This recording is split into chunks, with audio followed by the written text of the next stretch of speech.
Bonjour à tous. Eh bien, prenons un instant aujourd'hui pour lire et méditer un passage du livre du ciel de Luisa Piccarreta.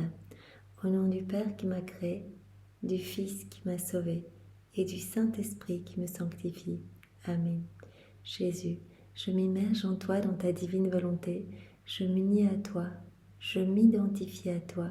Je me consume en toi. Je fonds ma volonté dans la tienne. Je la fusionne dans la tienne. Et Jésus, comme tous les jours, je t'invite dans mon cœur. Viens avec ton Père, l'Esprit Saint, avec ton royaume, ton trône, tes actes divins, tes attributs divins. Viens avec tout, Seigneur, et viens faire ta demeure en moi. Viens vraiment, serre-toi de mon âme comme d'un palais céleste. Fais en sorte que mon âme s'embellisse pour que tu puisses t'y sentir bien. Viens retirer tout ce qui résulte de ma volonté propre, tout ce qui est ni toi, ni de toi, ni pour toi. Eh bien, retire tout. Vraiment, fais de moi ce qui te plaira. Et donne-moi cette grâce de la vie dans la divine volonté, ce don. Seigneur, vraiment, amène-moi à ce 4e niveau de vie en union avec toi, pour que vraiment mon humanité puisse être une extension de ta propre humanité, que tu puisses continuer ta vie en moi et que je puisse devenir une source de réjouissance pour ta gloire. Seigneur, j'entends vraiment que chacun de mes mouvements conscients et inconscients puisse être comme des milliards d'actes d'amour pour toi au nom de tous, autant d'actes de réparation et d'adoration pour toi, Seigneur. Je voudrais te donner toute la gloire que tu aurais dû recevoir des hommes s'ils n'avaient pas quitté ta divine volonté. Merci Seigneur pour tout ce que tu fais pour nous. Merci pour ton amour sans borne. Merci pour ta miséricorde sans limite. Merci pour ces enseignements. Merci pour ta maman que tu nous as donnée comme modèle. Merci infiniment au nom de ceux qui ne t'aiment pas, de tous ceux qui te fuient, tous ceux qui t'abandonnent, Seigneur, tous ceux qui foulent aux pieds ton amour. Je veux vraiment te donner une réciprocité à ton amour au nom de tous pour que vraiment tu puisses retrouver la joie, être heureux, Seigneur. Merci de venir maintenant toucher nos âmes, nos intelligences, pour que nous puissions recevoir et accueillir favorablement ce nouvel enseignement que tu nous donnes pour notre sanctification, que tu nous donnes pour que vraiment nous puissions nous en abreuver, que vraiment ces enseignements puissent nous donner cette soif de nous unir à toi continuellement et de t'appeler dans toutes nos actions, Seigneur, que rien ne se perde et que ces mots bénis puissent vraiment s'infuser en nous et que nous puissions les mettre en pratique pour ta gloire, Seigneur. Merci Jésus de venir maintenant parler à travers ma bouche. Envoie-moi ton Esprit Saint, que je reste toujours unie à toi dans ta vérité et que ce moment fait par toi en moi, fait par toi en chacun de nous, et bien puisse avoir des répercussions, des effets bénéfiques dans tous les cœurs. Ferme les portes de l'enfer, Seigneur, nous te le demandons tous les jours, mais vraiment... nous voulons ce que tu veux, que tous les hommes soient sauvés, alors vraiment que ta volonté soit faite et que vraiment vienne le règne de ta divine volonté sur la terre comme c'est déjà le cas dans le ciel et que vraiment ton royaume soit peuplé de tous tes enfants, que tous puissent s'émerveiller de ton amour, t'aimer, vraiment te donner un retour à ton amour, Seigneur, et que tu puisses régner en roi dans tous les cœurs, que tu puisses être le maître, que tu puisses être notre bien, notre tout, notre unique, et que nos yeux ne soient fixés que sur toi, que nos mains ne se lèvent que pour te louer, que nos bouches ne s'ouvrent que pour t'adorer, que nos pas ne marchent que vers toi, que nos cœurs ne battent que pour toi. Seigneur, c'est ce que nous te demandons pour tous les hommes de tous les temps. Merci Seigneur. Alors le passage que nous allons méditer est celui du 3 septembre 1926. Nous sommes donc à la fin du tome 19 et c'est Luisa qui parle. Je me sentais tout identifié à mon doux Jésus et je le priais du fond du cœur de veiller sur ma pauvre âme afin que rien ne puisse y entrer qui ne soit par sa volonté. Donc c'est quelque chose qu'on peut faire nous aussi. Continuellement nous fusionner notre volonté à celle de Jésus et supplier Jésus que rien ne rentre en nous qui ne provienne de la divine volonté. Que rien ne rentre qui ne soit par sa propre volonté. Mon cher Dieu, ma douce vie, il se manifesta alors en moi et me dit, ma fille, le désir d'un bien et de le connaître purge l'âme et dispose son intelligence à le comprendre, sa mémoire à se le rappeler. Donc au plus nous allons désirer vivre dans la divine volonté, au plus notre âme va se purger des mauvaises choses qui résultent de nos volontés propres. Au plus Jésus va nous donner cette soif ardente. Il va venir vraiment aiguiser cette soif pour que nous avancions sur ce chemin et que nous retrouvions bien, cette place qu'il nous réserve, cette belle place d'enfants de lumière à laquelle nous sommes tous appelés, puisque vraiment c'était le plan initial de Dieu pour tous les hommes. Bien, il va vraiment nous y amener petit à petit. C'est pour cela qu'au plus on lui manifeste que l'on veut vivre dans la divine volonté par notre constance, notre persévérance, en faisant nos actes préalables tous les matins, nos actes continuels durant la journée, au plus Jésus va nous donner. Il va décaper notre âme, comme il le dit ici à Louisa.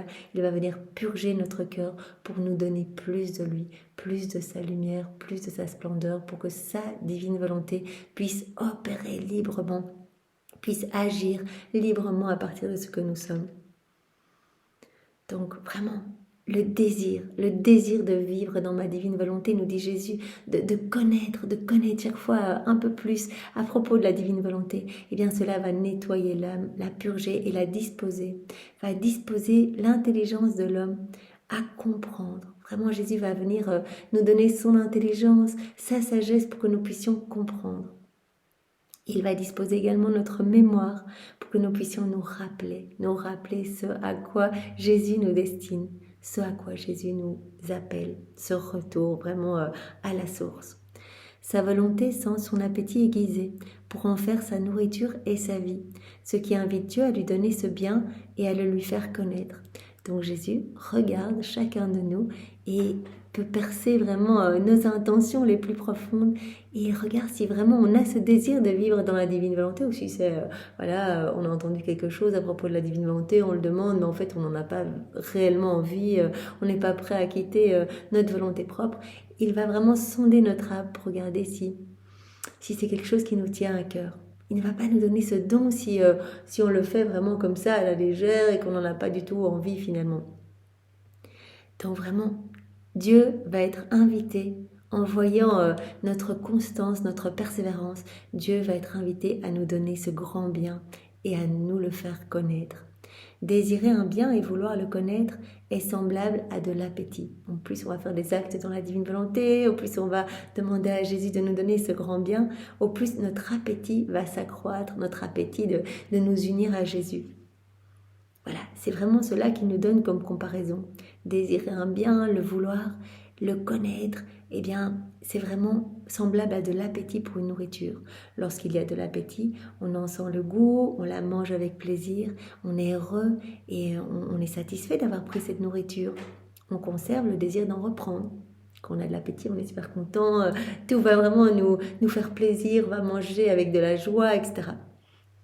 Par contre, s'il n'y a pas d'appétit, cette même nourriture qui est savourée par quelqu'un peut causer la nausée et le dégoût à une autre personne qui n'a pas d'appétit pour cette nourriture, au point même de la faire souffrir. Deux personnes distinctes, nous dit Jésus, une qui a de l'appétit et donc qui va avoir du plaisir à recevoir la nourriture, l'autre qui n'a aucun appétit et qui prendra cette nourriture avec dégoût et cela lui donnera même de la nausée, elle aura mal au ventre, elle se sentira pas bien, etc. C'est la même chose pour les connaissances du livre du ciel. Jésus veut voir qu'on a cette soif de recevoir plus, qu'on a ce désir de vivre dans la divine volonté et donc il nous donnera et nous allons recevoir vraiment ces connaissances, ces douches de lumière avec une joie immense. En fait, Jésus viendra nous disposer pour que nous recevions de plus en plus, mais de manière facile et que nous désirions de plus en plus recevoir et nous unir à Jésus. Tandis que si une personne, par exemple, se plonge dans les écrits du ciel, mais vraiment on n'a pas spécialement envie de vivre dans la divine volonté, cela lui paraîtra ennuyeux. Peut-être qu'elle écoutera un enseignement du Père Duten ou autre et se dira mais qu'est-ce que c'est que ça, elle n'aura pas le cœur disposé en fait. Donc Jésus nous demande vraiment ce petit effort, ce petit martyre de l'attention de l'appeler dans toutes nos actions pour lui manifester vraiment que c'est cela que nous voulons, c'est lui laisser toute la place et que la divine volonté règne vraiment totalement en nous et puisse agir librement à partir de nos humanités. Tel est le désir pour l'âme, il est comme l'appétit. Et en voyant que le désir pour mes choses est son délice, au point d'en faire sa nourriture et sa vie, je les lui donne en abondance, sans jamais me fatiguer de donner. Donc Jésus donne. Cela me rappelle un enseignement que Jésus avait donné à Louisa, donc à chacun de nous, où il expliquait qu'il souffre tellement de ne pas pouvoir donner. Il voudrait donner à chacun des torrents de grâce et de bénédiction, mais les hommes ont le cœur si fermé, si froid, si sec, et refusent l'amour de Jésus. Ils souffrent de ce manque de réciprocité d'amour. Et donc quand ils trouvent un cœur qui veut recevoir, un cœur qui se réjouit, qui se laisse remplir de la lumière, de tous ces enseignements, qui veut donner toute la place à Jésus, eh bien il dit, je donne tout ce que les autres n'ont pas voulu. Ça peut être 10 personnes, 100 personnes, je vais donner toutes les grâces que j'aurais données à 1000 personnes, à un pays entier. Eh bien, en fonction de la disposition du cœur qui veut vivre dans ma divine volonté. Donc nous, on dit Jésus, je veux. On le demande le matin, on le demande à midi, on le demande le soir, on le demande tout au long de la journée. On s'endort dans la divine volonté, on se réveille dans la divine volonté. Jésus va voir que c'est vraiment notre intention. Et il va nous donner toutes ces grâces à profusion qui étaient réservées à tous les autres hommes. Pourquoi ? Pour que l'on puisse faire le travail que les autres auraient dû faire. C'est-à-dire donner la gloire, l'honneur, l'amour, les adorations. Vraiment, tout ce qui est dû à la Trinité et que les hommes ne donnent pas, eh bien, Jésus va nous donner les grâces pour qu'on puisse réparer au nom de tous, qu'on puisse vraiment faire des actes d'amour au nom de tous ceux qui n'en font pas. Mais si l'âme ne les désire pas, si les âmes ne veulent pas cette vie dans la divine volonté, si l'âme ne désire pas laisser toute la place à Jésus dans son cœur, ne désire pas s'abandonner, elle veut prendre elle-même la maîtrise les commandes de son existence. Si l'âme ne désire pas ces connaissances, ne désire pas cette vie, elle éprouvera de la nausée pour mes choses. Et cette parole de l'évangile sera répétée. On donnera à celui qui a, et il sera dans l'abondance, mais à celui qui n'a pas, on ôtera même ce qu'il a. Juste punition pour celui qui ne désire pas, qui n'a pas d'appétit et ne veut rien connaître des choses qui m'appartiennent.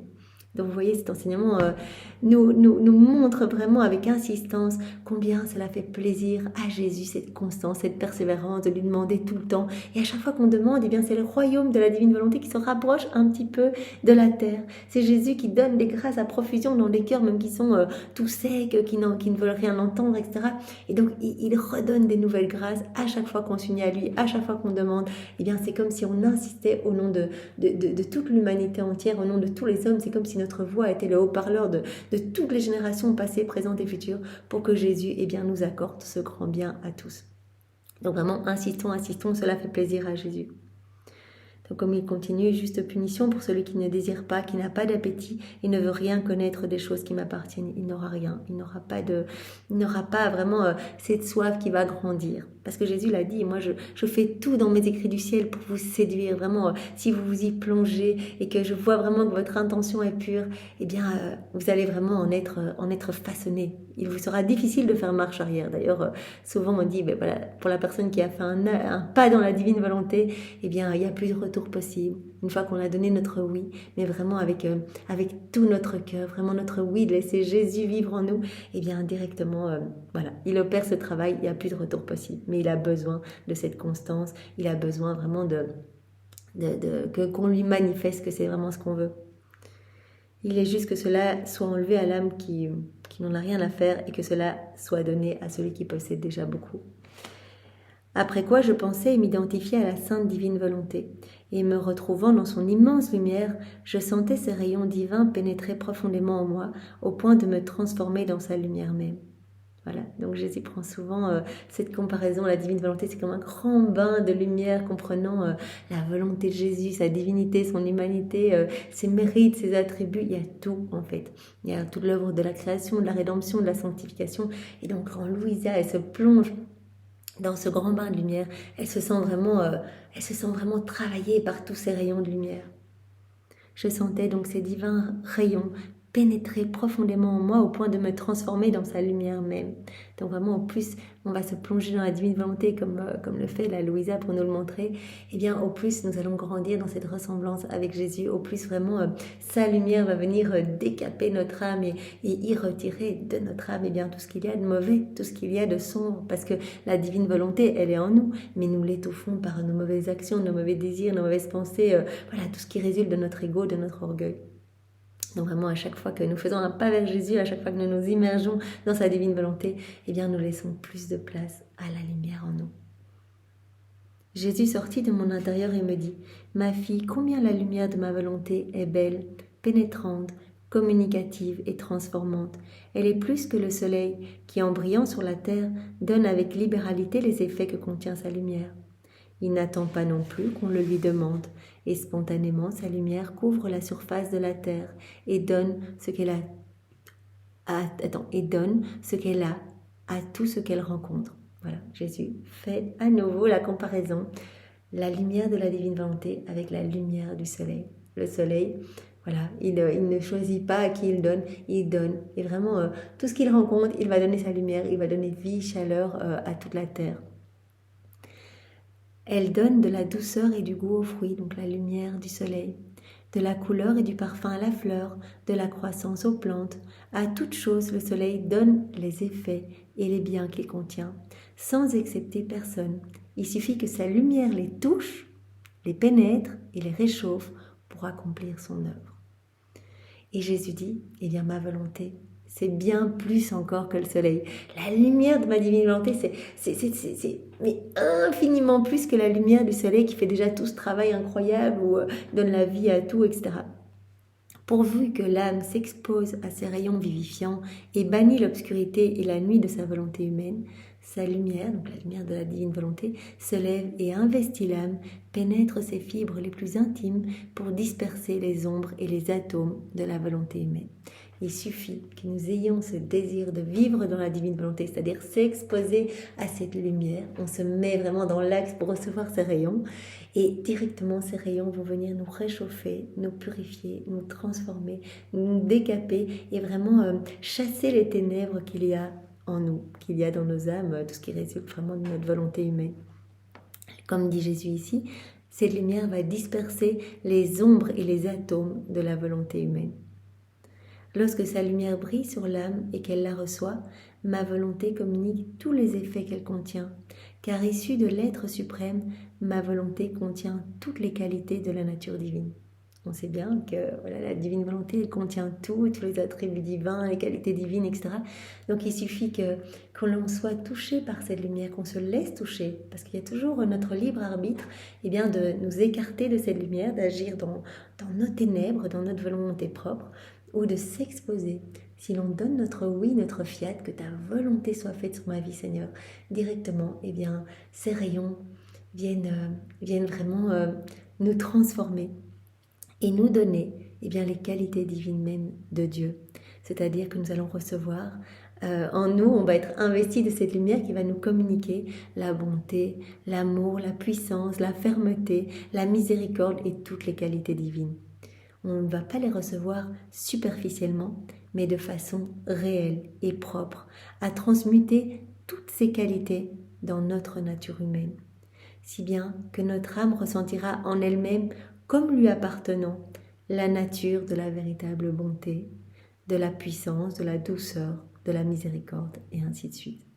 Donc on va recevoir et on va se transformer petit à petit, au plus on va faire des actes dans la divine volonté, mais c'est très simple. Cela paraît compliqué, mais c'est très très simple. Je balaye dans ta divine volonté, je veux travailler dans ta divine volonté, j'écoute cette personne dans ta divine volonté, j'aime dans ta divine volonté, je pardonne dans ta divine volonté, je fais ma vaisselle dans ta divine volonté, je respire dans ta divine volonté, mes cellules intérieures et tous les mouvements internes de mes organes, eh bien, je te les offre dans ta divine volonté, je veux que ce soit toi qui te sers de cela pour sauver des âmes, etc. Donc vraiment, on est unis à Jésus.